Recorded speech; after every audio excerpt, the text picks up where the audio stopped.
Assalamu alaykum ve rahmetullahi berekatuhu qadarlik Facebook'taki dünyanın her qaysı içaydirlik qeyrindaşlarım. Hemenlarınki muşu vakti ve bununki vakti hayırlık bolsun. Biraz kamera kayıp kaptı. Hem de biraz toğurlanmamız mümkün. Bugünkü tedbiriye isin derslerimizde qadarlik qeyrindaşlar. Kolumuzga algın onu bir kitap attı. Rahmetlik Ali İzzet Begovich'ninki Şarq bilen G'arb arasida İslam aralıqida İslam degan. Bu kitapni birlikte öğrenişte davamlaştırıyoruz. Bugünkisi Gumanizmning ma'nisi deb aptı bu kitapta tercüme. Aslında humanizm deb, human degan adam degan gap, humanizm degan şu. İnsanperverlik mu emesken udul tercümesen bizdeki insanperverlik bilen bir humanizmni tengdaş digil bolmaydı. İnsanperverlik bu gumanizm yani humanizmden ma üstün bolgan bir dünya qaraş. Şonlaşqa bugün şu humanizm toğruluk birlikte öğünüp ütümüz canım dostlarım. Ali İzzet Begovich'ninki G'arb bilen Şarq bilen G'arb aralıqida İslam degan kitapninki kanchinchi babiga keldik. Bu ikkinchi bu kirish so'zni o'rgandik. Ikkinchi babi emas, birinchi babi. Birinchi qism G'arb ideyasining asoslari degan mazmunda o'rganyapmiz. Birinchi bab tadrijiy taraqqiyot ve yaratish deganda Darwin ve Michael Angelo deganning mazmunni, ondakin orijinal idealizm, ondakin canlıklar dünyasınınki dualizmi, bugünkisi gumanizmning ma'nisi, humanizmning ma'nisi degan mazmunni ko'ramiz. Agar vaqtimiz yetsa ikkinchi bobni boshlab kültür ve medeniyet, yani kültür ve medeniyet deb apto bu ikinci babnınki temisini kültür degan nima, medeniyet degan nima, balkim buningdan ikkisiniki farqini mı ko'rishimiz mumkin. Bo'lmasa bu ikki so'zni bundaq ishlatmasligi mumkin, qadrli qarindoshlar. Endi hozir qo'limizdagi kitobning 74-betida mazmun boshlanibdi. Kitobni tarjima qilgan Adil Uyg'ur qarindishimizga ve Uyghur tercüme merkeziga kitap nashr qilgan ko'pdan ko'p rahmat aytamiz. Bismillahirrahmanirrahim. Arzu, istek, lezzet ve zoklarga birilish, azap, uqubat ve qiyinchilikdan qachish. Bu söz orqali materializmning ikki büyük namoyandasi Epikur qadimiy davrda yashab o'tgan ve Holbach G'arbda hayotning asoslarini, bütkül insani iş hareketlerini, hatta hayvani iş hareketlerinin asaslarını izahlaşqa urunup kördü. Materializm, insan bilen hayvandaki bir-biriga o'xshaydigan hususlarni, din bolsa ikkisi o'rtasidagi farqlarni ta'kidlaydi. Ba'zi ahvollarda materializmning insonning hayvani tabiatini isbotlashga urinib ko'rganligini bayqaymiz. Biroq bu urinish haqiqatga bo'lgan qiziqishdan halqib o'tolmaydi. Bunun bir izohi turibdi. Materialistlarning ko'ni zamonlardagi jamiyatlarda jinsiy munosabatlarning cheklamaga uchramaydiganligini, ya'ni her ayol her erga yoki her ayolga tava bo'lganligini izchil ilgari surib turib olishi buningga tipik misol bo'la oladi. Biroq bundaq bir ahvolning barligiga isbot yo'qligini İngiliz e'tirof qiladi. İngilizning Oila, xususiy mulk va davlatning manbasi degan kitobida shundoq bo'lgan, qadrli qarindoshlar. Darwin insonni hayvon qilib etgan emas, faqat insonning hayvoniy manbasi haqida to'xtalib, insonga ongning muvofiq ekanligini ta'kidlagan. Ma'ni qayta o'qib o'tayga. Darwin insonni hayvon qilib etgan emas. Faqat insonning hayvoniy manbasi haqida to'xtalib, insonga ongning muvofiq ekanligini ta'kidlagan. Keyingi kunlarda bu insoniy ongni chiqish qilgan nurg'un muvofiq siyosiy va axloqiy onglar ro'yobga chiqqan. İnsanlar cemiyeti medenileşken ictimai her günlükü okşaş topluluktur. İnsanlar cemiyeti medenileşken ictimai topluluktur. Halas. Medeniyette terakkiyat, gülleniş, tabiatni boysunduruş, biyologiyalik hayat üçün ruhning o'rniga his tuyg'u, arzu istak, lezzet ve zoklar oldingi o'ringa qo'yiladi. Tadrijiy taraqqiyot nazariyasi hayvon bilan inson o'ttirisidagi birlik va o'xshashlikni o'ttira qo'yish orqali tabiat bilan kultur o'ttirisidagi ziddiyatni yo'q qiladi. Din bo'lsa bu ziddiyatni ta'kidlaydi. Shuning uchun inson apridi bo'lgandan buyon inson va butkul kulturlar insoniyat tarixining yo'nalishi bilan to'qinish ishida bo'lib kelgan. Kültür bilan madaniyat o'rtasidagi ayrilish dal bu nuqtadan boshlaydi. Qadrli qarindoshlar, hozir mishadagi din degan gap bilan bu islom dinininki munosabat yo'q. Bu din boshqa, religion degan din shu. İnsan hayvon bo'lishini qat'iy xohlamaydigan hayvondir. Albert Camus'ning gapiga. Dinning o'zimi bu manfiy jumlada ifodasini topadi. Din xuddi hayvonlarga nazar selinglar. Ularning qilg'inining ta'tirisini qilinglar.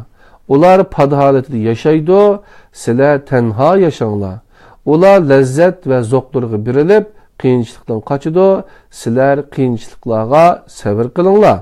Qisqasi, ular bedeni bilan yashaydi, sizlar ruhinglar bilan yashayinglar degandek qiladi. İnsanның zoologik tarafının rad qilinishi, ya'ni bu manfiy mayillik, aql va darwinchilar tarafining qat'iy izohligi bo'lmaydi. Zimindagi inson hayotining haqiqatidir. Bu haqiqat qandoq bo'lishidan qat'iy nazar, mayli la'natlik bo'lsin, mayli imtiyoz bo'lsin, inson mavjudligining yagona haqiqati hisoblanadi. İnsanның bu isyoni bir taraf qilingan ahvolda insani hayat mı yok buludu. Şundaklı din, sanat, pidakarlık ve drama mı gayip buludu. Kendine kalıdığını mevcutluk, yani maddi noktadan ve fonksiyadır. İnsan bilen hayvan oturusu da hem paralellik hem de mutlak ziddiyet mevcut. Paralellik ve okşaş biyologiylik bulup bedeninin tüzülüşü münasebeti hususlarda, yani mekanik görünüşte mevcuttur. Halbuki mutlak ziddiyet mahiyetke münasebetlik manevi tarafta gevdilinadi. Hayvan günahsız bulup ahlaki cihetten bir taraftur. İnsan hiç kaçan bundak bulup bakmagan. Bu ahval ta ki hayvanın insan buluşudur. Erişte dramatik tuncu başlanıştın ya ki zeminge çürüvetilişi din buyan insanın hayvani bigubarlık ve günahsızlığa qaytish imkanı bütünley yo'qolgan. İnsanın qaytidin kelmesi üçün erkin qo'yib etilgan. Şu günden başlap insan yoki hayvanning birisi bo'lolmaydigan, faqat inson yoki g'ayri inson bo'laoladigan holatga kelib qolgan. Agar inson nuqul mükemmel hayvan bo'lgan bo'lsa edi, hayotimi oddiy bo'lgan bo'ladi. Biroq ahvol bundoq bo'lmaganlikdan va inson hem ziminning bo'risi hamda erishning farzandi bo'lganlikdan qo'shtirnoq ichida, ya'ni yaratilganlikdan muvozanatsiz bir maxluq hisoblanadi. Onun qurilmasida Oklit tengpunklıqi qat'iy mavjud emas. Yaratılış haqiqati inson hayotining bütün cho'nqur haqiqatlarini o'z ichiga elish bilan birga butkul qo'rqinchli dalolatlarini o'z ichiga oladi. Boshqa qilib aytsak, insonning ezizligi, axloqiy va g'ayratidan boshqa mushkulotlari, vahshiyligi, ahlaksızlık qatarlıqlarmı bu haqiqatga kirdi. Hayvan bolsa bulardan tamamen halidir. Bir yerdeki bir izah tuttu. Kur'an-ı Kerim'ninki 7. sürüsününki 8.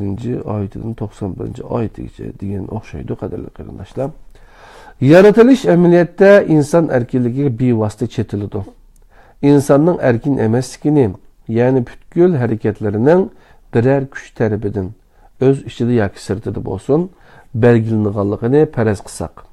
Dünyani hech bo'lmaganda siz ko'rgandek tunish va tushunish uchun Tangriga ehtiyoj tushmaydiganligini o'ylab qilishingiz mumkin. Halbuki agar yaratilish ichida erkinlik borligini qabul qilib, insanın bütkül emellerini özü məsul qılsınız, ondaqda özünü məsul qılsınız, ondaqda təbii halda Tanrının mövcudluğu kalınızı ütüb qalıdı. Çünkü erkin boğan bir canlıqni faqat Tanrıla yarata alaydı ve erkinlik faqat yaratış hareketi bilen vücudqa çıkıdı. Bu ikinci izahat biribdi. Bununla Jasper felsefege kiriş namlıq əsərdə mundaq deydi. İradelik ve anlık insan Tanrı'nın mevcutluğa kat'i işinidir. Erkinlik bilen Tanrı birbirinden ayrılanmaydı. Eğer erkinlikten mutlak mevcutluğu Tanrı'nın mutlaklıkını ölçüge alsa, ondaqda erkinlikten inkarı bilen Tanrı'nın inkarı otursa da münasibet buludu. Şonlaşqa insanın tədrici tərəqqiyatının məhsulatı sübutida vücudqa çıxışı mümkün emas. Erkinlik ve məhsulat bir-biriga zid hukmlardır. Məhsulat bir dildə oturğa çıqqan yoki tədrici tərəqqiyat nəticəsində vücudqa çıqqan təqdirdə onun erkinligindən söz etiş mümkün emas. Tanrımı insanın vücudqa çıxarğanda inşa qılmasdan yaratqan. Sənətkarımı şundaq. İnşa qılğıcı insanga emas, süratlik bir sxema girişəlaydı, xalas. Bir resimnin tanrısız qandaq bir mənisi bolsun, insan bəlkim muşu əsrinin axırıqıca, yoki mədəniyyətinin neçə milyon yıllık tərəqqiyatıda özünün təqlidini, özüge oxşab ketidigan maşina adam yasab çıxarışı mümkün. Biroq bu yerde şunisi aniqki, bu maşina adam erkin bolmasdan yasıgıcı o'rnatib qo'ygan programma bo'yicha hareket qiladi. Bu yerde Tanrı'nın yaratish hareketinin üstünlüğü, qaytalanmaydiganligi, kainatda bunundan ilgari ve keyin meydan keladigan har qandaq bir narsa bilan selishtirishga bo'lmaydiganligi ro'shan namoyon bo'ladi. Tanrı insonni yaratmagan bo'lsa edi, tadrijiy taraqqiyot natijasida inson emas, faqat hayvondan darajada cihettin bir baldak yuqori turduğan, insan bedeni ve idraki bilen bizelgen, ama rahimsiz, ruhsuz bir məxluq boğan buladı. Əxlaqi qimmet ölçemlerden tamamen yatlaşqan, yavayi bir boğan buladı. Bundaq bir məxluqның bağlığını, ularning başqa planetlardan kelganligini ilgiri sürdüğanlarmı var. Hatta bularni medeniyetning muayyen bir seviyeye yetkende vücudqa çıkarıdığan əsri sübutida qaraydiganlarmı var. Nemis şair Goethe'nin Faust, yani Muşt namlıq əsərdə dəl muşundaq bir məxluqni uçurtdumuz. O insan sübutida emas, insan suretlik məxluq sübutida oturğa çıxıdı. Muşundaq bir məxluqның əxlaq bilan heç qandaq münasibəti bolmaslığı ve ruhsuz buluşunu peskeş bir insanın əxlaqsızlığı seliştirişinin qılçımı ordu yok. İnsan əxlaqi qaidelerine zid hareket qilib selişi mümkün. Biroq əxlaq dairesinin sırtığa, yani yaxşılıq bilen rezillikning sırtığı çıkalmaydı. Başqa qilib aytsaq, öz üzünü sırtqa çıqırıb telmeydi. Reallıqda insanın günah qilish mayilliği samimiy ve durust buluş mayilliği qaraganda gevdilik buludu. Onun nefsi xahişi işlardan bekrek, yaman işlağı bekrek buyuruyordu. Kur'an-ı Kerim Yusuf suresi 53. ayet. Selbi misallar her vakit icabi misallardan ünümlükrek buludu. Selbi bir personajda tasvirlenen bir şair, bir kahraman tasvirlemekçi boğan şairine nispeten her vaqt üstünlük ega bo'lgan bo'ladi. İnsan ya yaxshi yoki yomon bo'ladi. Biroq gunohsiz ve beg'ubor emas. İnsan cennettin haydalgandan buyon o'ziga berilgan erkinlikdan qutulaligini yo'q. O öz erkinligini tanlashga, ishlatishga, yaxshi yoki yomon bo'lishga, qisqasi inson bo'lishga majburdir. Bu tanlash qobiliyatining natijasi qandoq bo'lishining qat'iy nazar koinotda mumkin bo'lgan mavjudlikning eng yuqori ifodasi hisoblanadi. İnsan ruhiy maxluq. Bu yerdeki ruh psixik ilmide ko'zda tutilgan ruhiy holatdan farqli. Amaliyotda ruh ilmi deb bir narsa mavjudmi emas.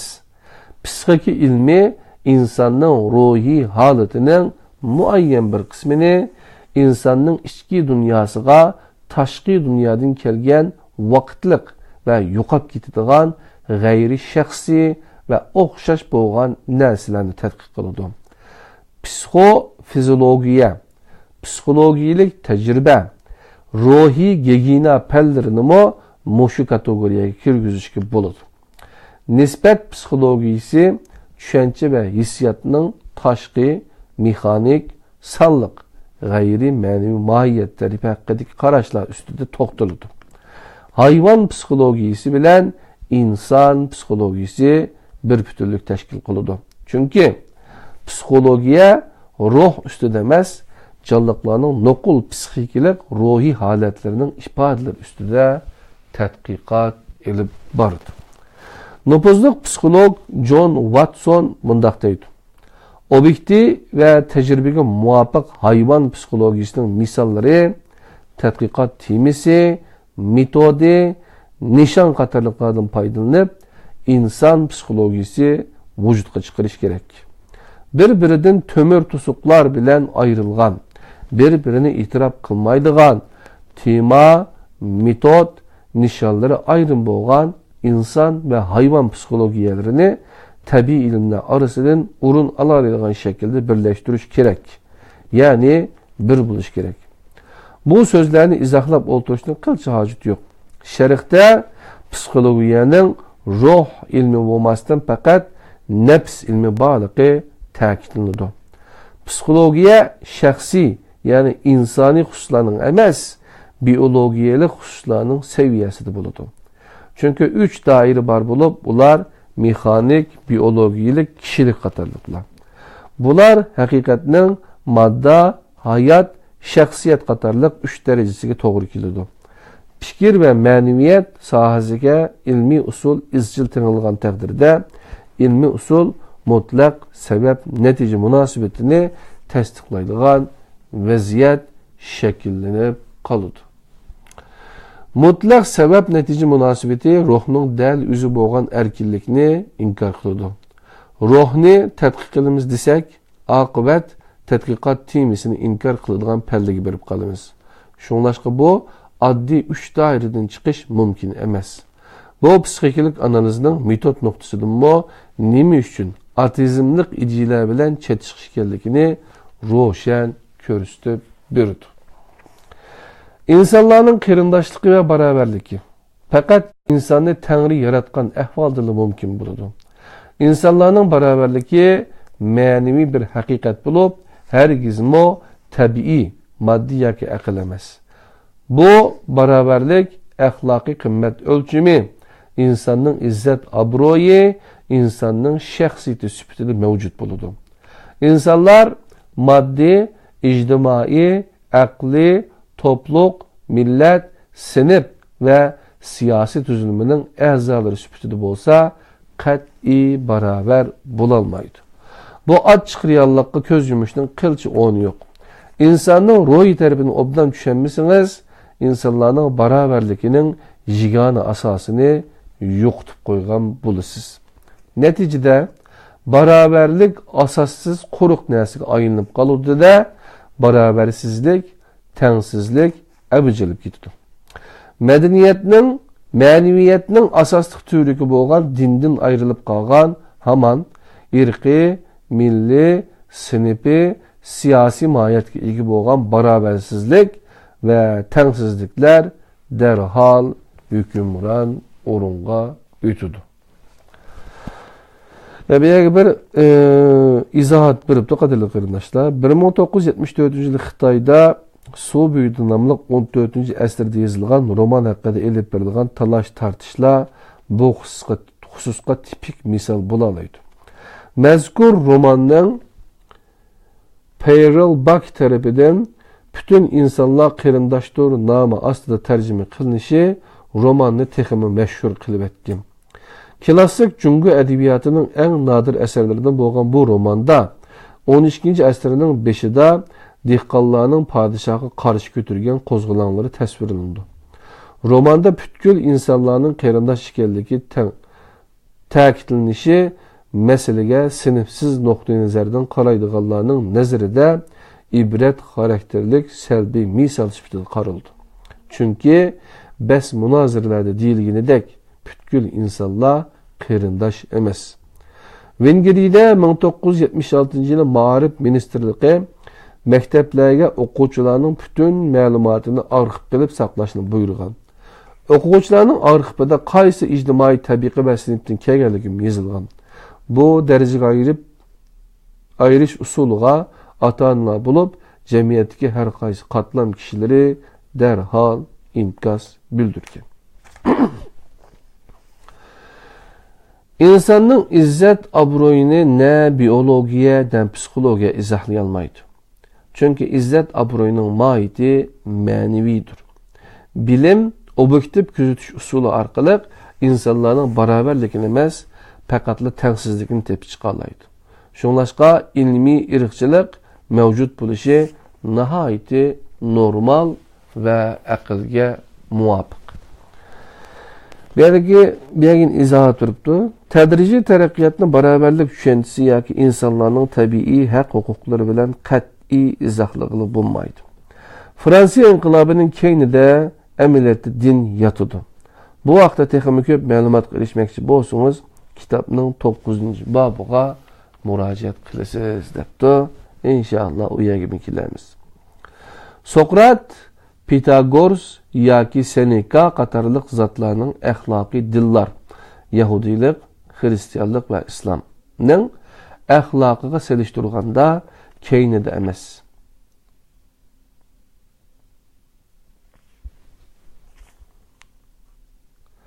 Biroq o'ttirisida ro'shan farq bor bo'lib, insonlarning Alloh tomonidan yaratilish sababidan bütün samoviy dinlar insonlarning barobarligini alohida ta'kidlaydi. Qadimda inson o'zi tara bo'lgan to'pluq, davlat, millat yoki sinfga chambarchas bog'lanadi. Aflotundek bir zotmo zürü tepilsa insanların beraber bo'lmasin bo'ladiganligini tashabbus qilgan. Samoviy dinlar insonlarning mutlaq barobarligini prinsip sifatida o'ttirib qo'ydi. Bu insoniyatning umumiy, ma'naviy, axloqiy, hatto ijtimoiy taraqqiyotiga nisbatan muhim ahamiyatga ega.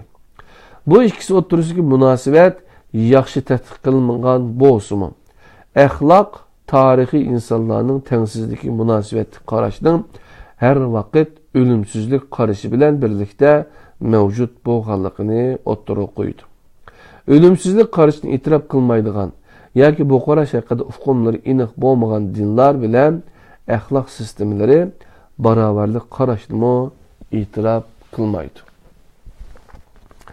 Netzi dinning acizlarning kuchliklarning ko'zini bo'yash va aldash uchun o'ydirib chiqarganligini Marx bo'lsa buning ta'tirisini ilgari surdi.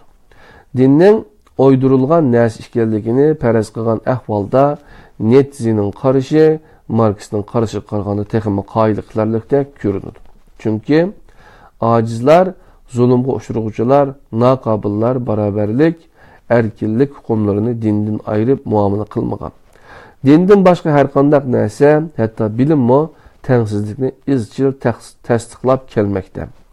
Amaliyotda insonga haqiqiy qimmatni ato qilgan yagona omil dindir. Undaqda nemishqa namrat, meyib, igichaqsiz, ojiz kishilar bu ibodatxonalarning atrofidan ketmaydi. Bu dunyoning butkul maishatlaridan ism, nasab, boylik salomatlik, qobiliyat, bilim qatorliq har sohadan qo'g'landi qilinganlarga faqat ibodatxonalar ularning boshqa insonlar bilan o'xshash insoniy izzat obro'ga ega ekanligini, ulardan qilch farqi yo'qligini jakarlab eshiklarini ochgan. Bir zavodning eshigidan salomatligi yaxshi ma'lumoti bo'lganlarla kira oladi. Kasal va nodonlar bo'lsa, har vaqt sirtida qolib qoladi. İbadetxonada bo'lsa, nomrat bir ko'r kishimi, bir podshoh yoki martabalik bir zotning yenida o'ltira oladi, tura oladi. Hatto ulardan texmi ustun o'rin tura olishi mumkin. İbadetxonlarning eng cho'ng ma'naviy va insoniy ahamiyati insonlarning barobarligini izchil ta'kidlab turishida yotadi. San'at o'zining nishonini hayot tarafini izilgan kishilarda ko'ra oladi. İnsani ulug'liqqa unutilib ketgan kichik insonlardan izlaydi. İnsani ulug'liqni unutilib ketgan kichik insonlardan izlaydi. Ulug' va o'xshash qimmatga ega bo'lgan inson ruhini qazib chiqaradi. Qahramon yoki personajning jismoniy va ijtimoiy o'rni qancha tuvan bo'lsa, ruh qazib chiqishmi shuncha ma'nilik va ta'sirlik bo'ladi. Klassik rus adabiyotining qimmatining yuksak bo'lishimi dal mushu sababdan bo'lgan. Shunlashqa humanizm hargizmi marhamat, kechirim, saxiylik, keng qo'lsaqlik emas. U inson va erkinlikning davomli kun tartibi bo'lishini tashabbus qiladi. Ya'ni insonning inson bo'lishi sababidan insoniy qimmat o'lchamlarini tasdiqlaydi xolos. Insonning kishiligini pastlashtiradigan, uni tovar sifatida qaraydigan har qanday narsa g'ayri insoniydir. Shunlashqa insonni qilgan etganlarga mas'ul qilib jazolantirishmi insoniydir. Aksicha insonning pushaymon qilishini, pozitsiyasini o'zgartirishini, yavash bo'lishini talab qilish va uni kechirim qilish g'ayri insoniylikdir. İnsanların köz qarashlari ve ideologiyalari sebebinden sotlash, köz qarash ve ideologiyalardan vaz kechishni talab qilish qaraganda texmi insonidir. İnsani bo'lgan jazolar bo'lganiga o'xshash g'ayri insoniy kechirim qilishlarmi bor. Shirkov mahkamasi insonning ruhini qutqizish uchun bedenini ko'ydirganliklarini ilgari surgan. Davrimizdagi sodiyalar bo'lsa dal aksichi bo'lib, beden uchun ruhni ko'ydirdi. İnsonni ishlab chiqaruvchi va iste'molchi sifatida ko'rish, insonga ishlab chiqarish va iste'mol saviyasiga asosan baho berish qatorliqlar g'ayri humanizmlik hodisa hisoblanadi. İnsonlarni qiyin sharoitlarda tarbiyalab, intizomchan va yaxshi puxro qilib yetishtirishmi g'ayri insoniy kategoriyasiga kiradi. Yani bu Xitoyning qilayotgani shu hozir. Ma'rifmi g'ayri insoniy bo'lishi mumkin. Agar ma'rif taq yo'linishlik, qiliplashtirilgan, meni yuydigan, o'ylantiradigan xarakterda emas, tayyor hal qilish usullarini taqdim qilish orqali inson tasavvurini va erkinliklarini taraytadigan, insonlarni funksiyali qurilma sifatida ko'radigan her qandaq ma'arif g'ayri insoniydir. Qadrli qarindoshlar, Ali İzzet Begovich ustozning marhumning yatqaydi jannatda bo'lsin. Nihoyat yaxshi bir mazmunni sizlar bilan birga o'rganyapmiz.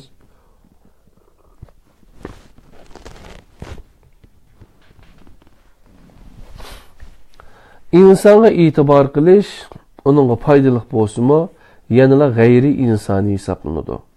İnsanning mas'uliyatlarini bekor qilib etishmi, mushu kategoriyaga kirdi. Chunki inson mas'uliyat egasidir. Onun ustiga Allah insonga ikki yo'ldan birini tanlatqizish va uni eg'ir jazolar bilan tahdid edish orqali insonni to'liq tasdiqladi. Bizmo Allohning bu buyruqlariga bo'ysunib, insonga to'liq guvohlik bersak bo'ladi. İnsonga o'zi uchun kurash qilish ve tanlash onunga kurash ve tanlash erkinligini qoldirib qo'yish texmi muvaffaq ve to'g'ri usul hisoblanadi. Miyadagi Onun üstüge Allah insana iki yoldan birini tanlatquzish ve onu ig'ir jazolar bilan tahdid silish orqali insonni to'liq tasdiqladi degan gapni izohat beribdi. Bu yerda bir ko'rib chiqaylik. Bu shahar, ya'ni Makka bilan qasam qilaman. Ey Muhammad, bu shaharda urush qilish sana haloldir. Adem alayhisalom ve onun yaxshi farzandlari bilan qasam qilaman. Biz insonni haqiqatan jafo mushaqqat ishida qilib yaratdik. O, ya'ni fajir, shaqiy odam o'ziga hech kishining kuchi yetmaydi deb o'ylandi. O ko'p mal sarf qildim deydi. O o'zining mal sarf qilganligini hech kishi ko'rmadi deb o'ylandi. İnsan uchun ikki ko'z, bir til, ikki qalpoq yaratmadikmi? Onunla yaxshi yo'l bilan yomon yo'lni ko'rsatmadikmi? O davan aşmadı. Davan eshishning nimaligini qandoq bilading? Davan esh degan qul azat qilmoqdir. Yoki acharchilik kunda to'qqanchiligi bo'lgan yetimga yoki to'pida yotgan miskin, ya'ni holi nachar kambag'alga tamoq bermakdir. Shuning bilan billa, ya'ni yuqoriqilarni qilish bilan billa iymon etganlardan o'zaro sabr qilishga tavsiya qilishganlardan, o'zaro marhamat qilishga tavsiya qilishganlardan bo'lmoqdir. Ana shu, ya'ni yuqoridagi ishlarni qilgan kishilar saodatman kishilardir. Bizning oyatlarimizni inkor qilganlar badbaxtlardir. Ular dozoqqa sulundu.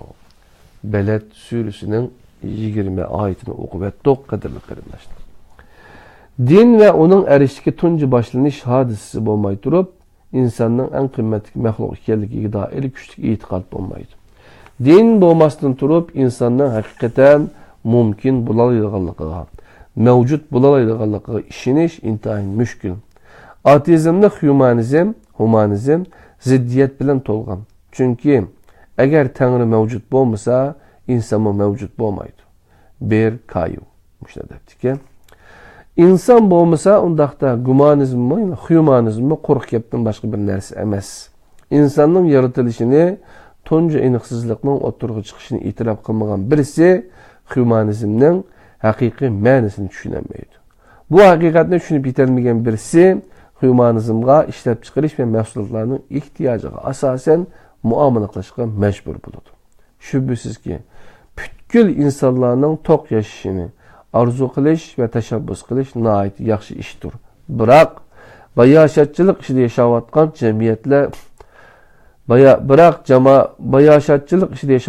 jamiyatlar haqidagi ma'lumotlarimizni bilishimizcha, nuqul mushuning turtkisida dunyoni texim yaxshi ve insani buludu digili bo'lmaydi. Bazı kişilerinin insanlarını bir qilibdan chiqqandek tarbiyalab chiqib, onu kişilik xarakteridan mahrum qilish haqidagi fikrlari amaliyotga tatbiqlangan taqdirda o ehtimollik texmo tuyan bo'ladi. Bundaq bir dunyoda Andalus hukmi, açarchilik ko'rilmaydi ekan. Her sahada barabarlik, muqimlik ve asayish hukm surdi ekan. Biz bunu anlıq şekilde qat'i rad qilamiz.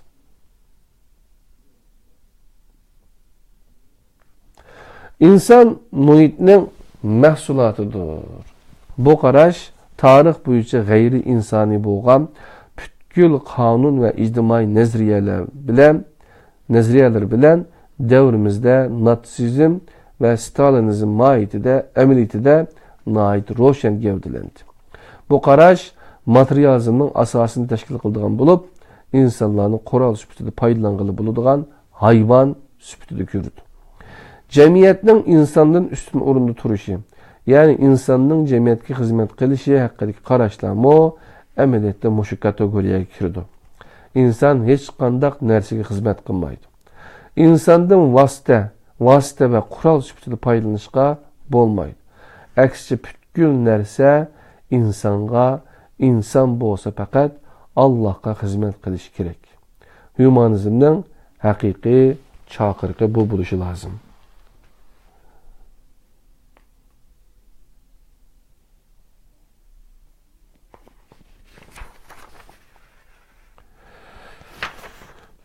Qadrli qarindoshlar, unda bo'lsa bugungi humanizm degan mavzu misha tugadi. Hamda ikinci bab kültür ve medeniyet degan babken qadrli qarindoshlar. Birinci mavzu kural ve itikat, ikincisi hayatның iki mənbəçilik refleksi deptu canım dostlarım. Bunu biz kiler saat inşallah birlikte ügünümüz bugünkü tedbir yayısın dersleri 6. dersimiz Şerh bilen Garip arasında İslam yani Ustaz Ali İzzet Büyükoviç'nin ki kitbedin üyengen mezmun muşiyada tügüdü. İnşallah yeni bir bapta görüşkice aman bulunla Allah'ın özgü emanet. Esselamu Aleyküm ve Rahmetullahi ve Berekatuhu.